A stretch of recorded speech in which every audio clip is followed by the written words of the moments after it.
네, 민족의 명절, 설 연휴 어떻게 즐겁게 잘 보내고 계십니까? 자, 그런데 명절이라고 모두가 즐거운 것만은 꼭 아닌 것 같습니다. 자, 가족들이 모두 모이다 보니 묵은 감정이 드러나서 가족 간의 다툼이 일어나는 경우도 많이 있다고 합니다. 내려갈 때는요, 얘기도 많이 합니다. 뭐 가족들끼리 얘기도 하고 즐겁게. 근데 올라올 때 되면 네, 말 안 하고 그냥 서로 신경전 벌이는, 운전석에 있는 남편이나 조수석에 있는 부인이나 신경전을 벌이는 경우도 많습니다. 근데 이게 발전을 하면 명절 이후에도 화병이 되고 우라증이 된다고 합니다. 자, 그래서 오늘 이 시간에는 명절에 스트레스로 인한 이 명절 화병 어떻게 다스려야 하는지 알아보도록 하겠습니다. 손석한 신경정신과 전문의 그리고 방송인 안문현 씨 나오셨습니다. 안녕하십니까? 안녕하세요. 네, 안녕하십니까? 예. 자, 일단 새해 복 많이 받으십시오. 새해 복 많이 받으세요. 예. 자, 일단 안문현 씨는 네. 결혼하신 지 얼마나 됐어요? 이제 20년. 20년 차. 20년 차. 뭐 이제 웬만한 달관할 그런 시간인데 아직도 예. 명절 스트레스가 있으니 그거 참 풀리지 않네요. 아직도. 네, 이제 하나하나 잠시 뒤에 얘기해 보도록 하고요. 우리 손석한 선생님은 어떻게 결혼한 지 얼마나 되셨습니까? 저도 공교롭게 우리 안문현 씨와 똑같이 네. 20년 차에 접어들고 있습니다. 아, 그렇습니까? 야, 그러면 오늘 얘기가 웬만한 거는 이제 다 산전수전 다 겪은 두 분을 모시고 얘기 나눠보도록 하겠습니다. 자, 일단 내려갈 때부터입니다. 네. 자, 내려갈 때, 자, 요번에는 우리 애가 뭐 고등학생이고 네. 학원도 가야 되고 공부도 해야 되고 여보, 이번에는 좀 안 내려가면 맞아요. 어떨까라고 얘기하는 순간 분위기가 남편이 냉각되죠. 예, 뭐? 왜? 아니 왜? 우리 엄마한테 뭐라고 얘기하는데? 이제 이렇게 시작을 합니다. 어떻게 되죠? 그러니까 보통? 일단은 가장 큰 문제가 내려가냐 안 내려가냐에 대해서 너무 많은 이야기를 하는 것 같아요. 근데 제 생각은 그래요. 물론 가야겠지만 꼭 못 가는 경우도 있잖아요. 아이가 너무 아프다든지. 예. 그러면 어머니께 전화를 먼저 드리죠. 어머님 이러이러해서 아이가 너무 아파요, 어머니. 그럼 어머님은 오지 말라 하세요. 야야, 애가 아픈데 오지 마. 그렇지. 그러면 이제 한 3분 뒤에 형님한테 전화가 옵니다. 아하. 사실 실세는 형님이시거든요. 그렇죠. 왜냐면 이제 공동 노동을 딱 배분하는 작업반장이 형님이시잖아요. 아니 동서 이러면서 시작하죠. 아니, 애가 어디가 아파? 병원문도 안 내오는데 어떡하면 좋으니? 그래. 명절날 보자. 그리고 끊어요. 아프다고 했는데.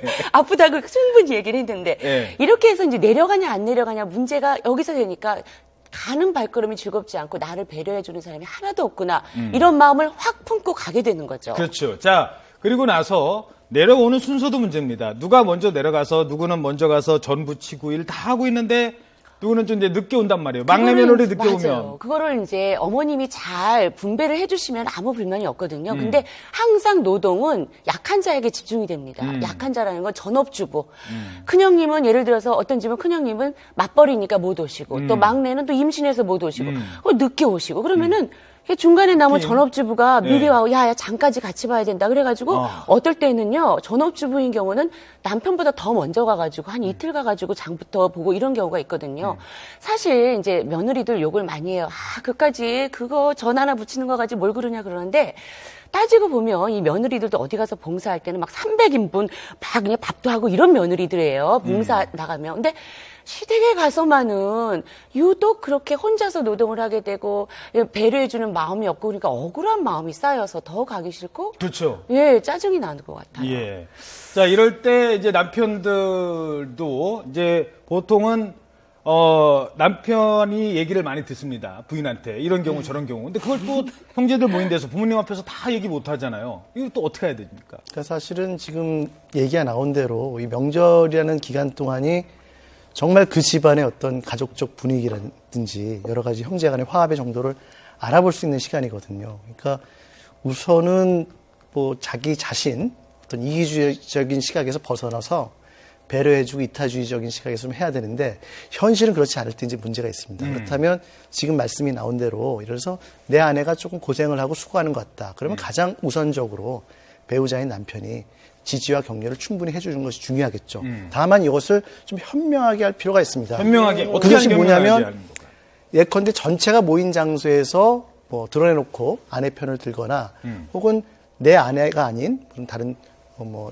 형의 아내라든지 형수라든지 재수씨라든지 이런 공격을 하면 그것이 이제 갈등이 커질 수가 있는 것이죠. 그러니까 사실은 조금 개인적인 사적인 그런 공간에서 충분히 좀 위로를 해주고 그런 다음에 나중에 이제 조금 그 문제가 커질 때 그때는 뭐 전체 공론을 시켜야겠죠. 예. 그렇지만 우선은 조금 개별적인 차원에서 좀 지지와 위로를 충분히 해주는 것이 보다 더 현명하지 않을까. 물론 남편은 내 편이라는 건 압니다. 알지만 일단 화를 낼 때가 남편밖에 더 있습니까? 근데 사실 이거를 잘 안 배워서 어떻게 해결해야 될지를 남편도 모르는 것 같아요. 사실은 피곤하죠, 본인도. 계속 일하고 또 운전하고 했으니까. 근데 뭘 얘기를 하면은, 아유, 그럼 전 붙이지 마. 아유, 안 먹어. 하지 마. 아유, 그렇죠. 그까짓 거 뭐. 전 얼마나 붙였다고. 또 이렇게 얘기를 하고 딱 잘라버리는 그런 남편들이 되게 많거든요. 그러니까 여기서 조금 남자 여자의 특성이 다소 나오는데요. 예. 남편은 이제 문제 해결 중심적으로 네. 네가 힘들면 하지 마. 근데 할 거면 힘들어하는 표정하지 말고 그냥 해. 이런 식의 문제 해결 중심적인 로 접근을 하고요. 예. 아내는 그거보다는 남편의 어떤 이해, 지지, 공감을 기대하는 들어달라. 거거든요. 이제 감정적 측면을 강조하는데 이 모드를, 이 방식을 명절 때는 아무래도 아내가 힘든 것이 우리 객관적인 사실 아닙니까? 남편분들이 좀 잠깐 나의 모드를 조금 그 사고방식을 바꾸어서 아내처럼 좀 감성적 측면에 좀 초점을 맞추는 것이 그래서 필요하지 말하기도 참 않을까 겁나다니까요. 생각을 합니다. 무슨 말 해놨다가 엄마 이거 전 붙이는 거 힘들대. 우리 다음부터는 오지도 말고 이렇게 확 얘기를 네. 해버리니까 아유 말하면 또 집안 분쟁이 있겠구나 하면서 며느리들 다 그냥 참는 편이거든요. 예. 그러니까 오는 차 안에서 정말 3차 대전, 4차 대전이 그러니까 벌어지는 지금 거죠. 말씀드린 대로 바로 거기서 막 네. 참는 이런 분위기에서 오늘의 이제 주제인 화병이 이제 싹트기 그러니까. 시작할 수가 있는 그렇죠. 거죠. 자, 또 하나의 이제 상황이 있습니다. 자, 이제 가서 이제 했어요. 어제 상황이겠죠. 어제 이제 뭐 차례도 지내고 네네. 아이들 세배도 하고 점심도 먹었습니다. 아니, 점심 먹었으면 친정 가야지. 그런데 저녁 먹고 가야지. 지금 가면 차 맞아. 막힌단다. 저녁 맞아요. 먹고 가거라. 아니, 차 막히는지는 다 압니다. 지금 가나 뭐 이따 가나 일단은 여기를 벗어나고 싶은 게 솔직한 여성들 심정 아닙니까? 근데 이제 어머님 입장에서 어머니 입장도 충분히 알아요. 이제 저희 어머님은 그러시진 않은데 이제 한숨을 이제 몇 번을 쉬시죠. 아휴, 니들 가면은 이제 또 정막강상이겠구나. 그렇죠. 저희 친정 어머님도 그래요. 네. 나가는데 한숨을 들이쉬고 내쉬고 들이쉬고 내쉬고 하니까 네. 발걸음이 잘만 안 떨어지거든요. 네. 그리고 또 갖가지 이제 이유를 붙이세요. 야 삼촌 온다는데 잠깐 인사라도 그렇지. 하고. 예, 삼촌- 작은아버지 오신다는데. 예. 예. 그렇게 하면 또 주저앉게도 야야 저녁 먹고 가라. 그렇죠. 저녁 먹고 예. 가면 또 자고 가는 거잖아요. 예. 근데 그 마음은 알지만 참 그럴 때 어떻게 마음은 자고 싶고 가고 싶어요. 자, 그럼 저희도 쉴 어떻게 시간이 얘기를 있어야 해주면 돼요. 좋겠습니까? 저기 20년 차 된 부인 입장에서는 우리 시어머니가 아주 시원하게 자 12시 1시 땡 이때 가라 이렇게 하면 좋겠습니까? 어머님은 해결이 안 될 것 같아요. 어머님은 어떻게 해도 해결이 안 될 것 같고 네. 남편이 거기서 엄마 우리 올라가는 길에 어디 들릴 때도 있고 오늘은 갈게요라고 좋게 얘기를 해주면 그리고 엄마랑 좀 얘기를 하고 엄마를 다독여주면은 더 이상 좋은 방법이 없을 것 같은데 사실 며느리하고 어머님하고 붙어가지고 그걸 잘 해결해가는 해결한다? 방법이 어렵죠. 어렵습니다. 예. 어떻게 해야 됩니까? 저도 이 부분은 좀 동감을 하는데요. 네. 아까 제가 조금 전에 말씀드렸듯이 아내가 힘들어할 때는 개별적으로 남편이 충분히 지지해주고 위로해주지만 이와 같이 어떤 움직여야 될 상황에서는 남편이 이제 나서는 거죠. 근데 그것을 아내의 대변인을 해주는 것처럼 하면 안 됩니다. 내가 정말 필요해서 내 도리에 의해서 내가 사위이기 때문에 이제 장인 장모를 만나러 뵈야 된다는 예. 인사드리러 가야 된다는 필요성을 얘기를 하는 거죠. 아, 그렇죠. 네. 자, 이게 왜 그러냐면요. 자, 아들 있고 딸 있지 않습니까?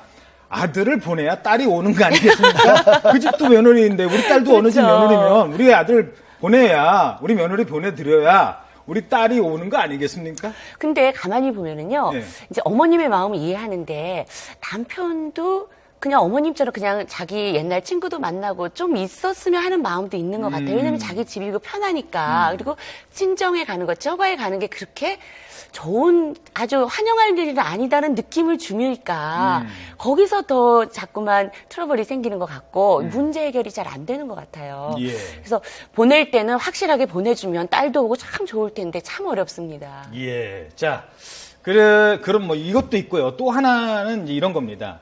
뭐 아내들뿐만 아니라 아들, 뭐 취직 못한 삼촌, 뭐 아니 왜냐면 맞아. 성적 떨어진 네, 조카 안 가고 싶죠. 안 가고 싶어요. 네. 가면 아이고 우리 집 큰애는 뭐 공부를 요번에 잘해서 어느 대학 갔다더라. 근데 우리 둘째는 그래 열심히 해야지.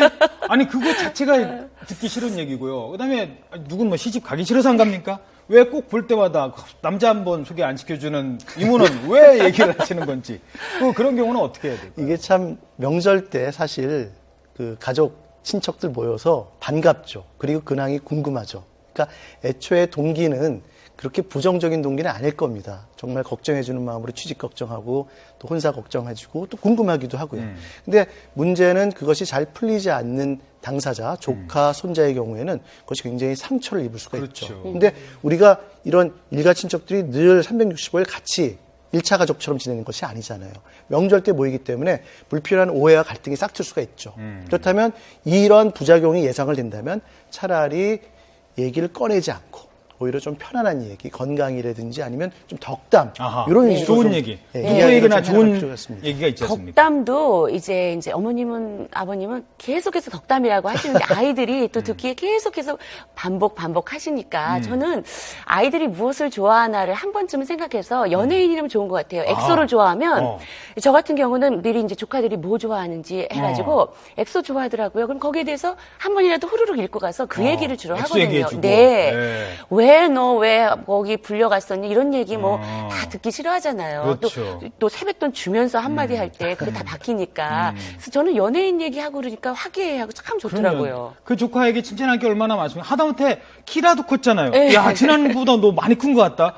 되게 좋아하고, 네. 예, 너 축구 잘한다며, 너 이번에 기타 배웠다며, 그 말 한마디가 좋을 것 같습니다. 자, 물론 이제 이게 잘 안 되면 지금쯤 바로 이 시간부터 이제 싸우기 시작을 하고요. 부부끼리 싸우기 시작할 제일 많이 싸우기 시작할 때가 요 때부터입니다. 근데 그게 자료 준비돼 있죠. 이게 이제 화병으로 간다는 겁니다. 월별 화병 환자, 월별 화병 환자 이걸 조사를 해봤는데요. 이렇게 나온답니다. 한번 보시죠. 1월, 2월 이제 요때 딱 지나면 3월부터 화병으로 병원 늘네요. 찾는 사람들이 확 늘어납니다. 예. 그리고 추석 지나면 9월, 10월 확 늘어나요. 명절 지나면 늘어납니다. 이거 어떻게 해석을 해야 될까요? 지금 말씀하신 대로 우리 설 명절과 추석 명절이 있는 3월, 9월, 10월 달에 가장 화병 환자가 많이 늘고 있다는 것이 사실이고요. 실제로 제 경험에 의해서도 명절이 끝난 다음에 서로 간의 갈등, 이런 어떤 분이 안 풀려서 저한테 찾는 그런 환자분들도 많이 계시거든요. 예. 그러니까 이것이 그 상황에서 잘 해결이 되고 좀 시간이 지나면서 없어지면 다행인데 그때의 갈등이 오래 지속되면 그야말로 병이 될 수 있다는 것을 명백히 보여주는 통계라고 할 수가 있습니다. 예. 화병, 이거 어떻게 평소에 그동안 지난 20년 동안의 내공을 좀 말씀해 주시죠. 어떻게 해왔습니까? 저는 이제 오는 차 안에서 스트레스를 많이 풀어서 예. 부작용이 참 심하더라고요. 그리고 풀리지도 않고요. 네. 그 다음에는 무조건 참기를 했거든요. 그리고 한 2년 정도 연락을 안 하기도 하고 예. 그랬는데 결국은 그게 다시 명절이 되면 되살아나고 부활하더라고요. 그렇죠. 근데 지금은 저도 방법을 못 찾은 채 종교에 귀의하고 있습니다. 참 이게 어려운 일이에요. 그러니까 올라올 때 되면 이제 부인이 네. 아니 어머니는 왜? 이제 시작을 왜 하거든요. 그런 말씀을 왜 그런 말을 하실까? 그때 하셨느냐. 네. 그거 엄마한테 따져봐야지. 왜 나한테 물어보냐고요. 사실 제일 안타까운 것이 상처 주는 말들이거든요. 예. 사실 노동은 아무것도 아니에요. 정부 치는 그렇죠. 거. 꼭 가서 하시는 그냥 어쩌다가 툭 지나가는 게 그놈의 그 혼수 얘기. 그 20년, 10년, 20년 대 그 옛날 얘기가 얘기. 예. 불현듯이 되살아나가지고 한마디씩 툭툭 하는데 그 알겠습니다. 이바지 음식이니 뭐니. 그렇죠. 그런 너무 거는 지나가는 정말 거. 삭힐 수가 없더라고요. 그렇죠. 자, 그런데 이 방송을 전국의 며느리만 보시는 건 아닙니다. 시어머니도 보세요. 시어머니 이거 보시면서 억울하실 아유, 거예요. 큰일 아니, 났네. 도대체 네. 그러면은 시어머니 입장에서는 할 말 없습니까? 내가 그렇게 키운 자식들 명절에 보겠다는데 손자들 보고 싶다는데 내가 뭐 며느리 보고 싶어서 맞아요. 그래? 손자들 보고 오려고 하지. 그리고 1년에 딱 2번인데 그거 못해? 그렇게 생각하시는 분들 많거든요. 지원 사격해 주시기 바랍니다. 그러니까 지금 시어머니가 일종의 낀 세대죠. 네. 시어머니가 젊었을 때는 참 고부 갈등을 많이 겪었고 또 많이 참았고 순정적인 며느리상이 사회적 대세였는데 지금 이제 며느리들이 많이 발언권이 커지고 실제로 시어머니에게 일방적으로 당하지 않죠. 그러니까 시어머니는 나름대로 참고 참다가 무엇인가를 말을 했는데 그걸 며느리가 아주 좀 고깝게 여기거나 가슴 아파하면 그게 또 이제 또 상처가 될 수가 있는 거죠. 자, 첫 번째입니다. 며느리한테 꼬치꼬치 얘기하는 시어머니가 많을까요? 아니면 명절이라 시어머니 입장에서도 참고 참았다가 한마디 툭 던졌는 시어머니가 많을까요? 아마 두 번째가 많을 겁니다. 그런데 그 한마디에 반응이 아들은 화를 내고 며느리는 답이 없어요. 그럼 시어머니 입장에서 그러니까 답답하죠. 평소에 어머님하고 사이가 좋고 계속해서 전화 연락하고 막 이랬으면 정말 이제, 그렇죠. 이제 제가 깨닫는 건데 아무 문제가 없을 것 같아요. 어머님이 이렇게 말씀하시니까. 근데 평소에 이제 별로 내왕이 없다가 갑자기 가족이면서 막 친한 척을 하면서 막 이렇게 속 얘기를 하다 보면 실수도 하고 또 어머님도 한마디 한 거 가지고 그러냐 하면서 예. 계속 입이 커지는 것 같아요. 알겠습니다. 뭐 더 얘기하고 싶은데요. 명절 차 시간 다 됐다고 합니다. 네. 다시 차 타고 이제 돌아가셔야 될, 네. 고향으로 가셔야 될, 서울로 가셔야 될 시간인 것 같습니다. 손석환 전문의, 방송인 안문현 씨였습니다. 네, 감사합니다. 두 분 고맙습니다. 감사합니다.